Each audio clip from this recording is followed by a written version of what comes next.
こんにちは皆さん。今日は天文学を教えたいです。さきちゃん、みんなは日本語がわからないんです。あ、忘れた。Hello everyone. We decided to create a little video teaching about the types of stars in the universe. Astronomy is something we dearly love and like learning about, so I hope you guys enjoy and find this useful. We created this presentation to try and help as we explain everything. So let's get started. Welcome to Leonid's lesson on the different types of stars in the universe. In this presentation, we will teach you how stars are classified into groups and the differences between them. Stars vary in size, age, luminosity, and temperature. But first, let's just start off with the Sun.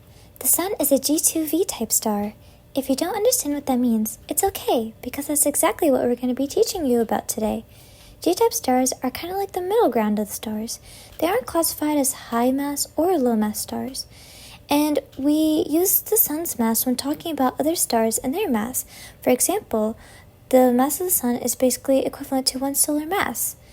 The 2 signifies that it's the second hottest star of the G-type stars. And finally, the V signifies that it's the main sequence star. We know this may seem like a lot for this video, so we're just going to be focusing on the most important / basic parts of the star classification, which is the first letter, in the Sun's case, the G. So now that we talked about the Sun, let's move on to the acronym to remembering the star types. The acronym is O be a fine guy / girl, kiss me, or OBAFGKM. So let's start off with O-type stars. They are the hottest types of stars with temperatures over 33,000 Kelvin. They're also the brightest types of stars. And they also have the shortest lifespan because of their mass.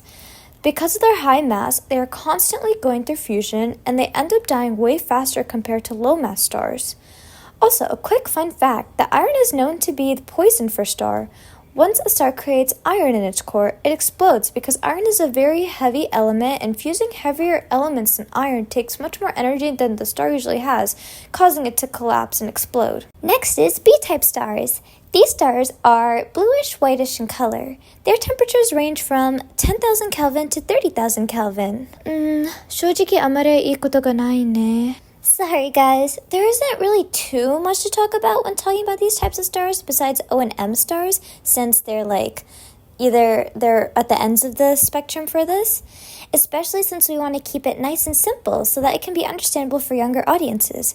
But there are a lot more to it, such as spectral lines and all, but for now we're going to stick to the simple stuff so it's understandable. Next up is A-type stars. These stars have temperatures from 7,500 Kelvin to 10,000 Kelvin and are bluish-white. After that, we move on to the F-type stars. These stars have temperatures ranging from 6,500 Kelvin to 7,500 Kelvin, and they have a whitish color to them.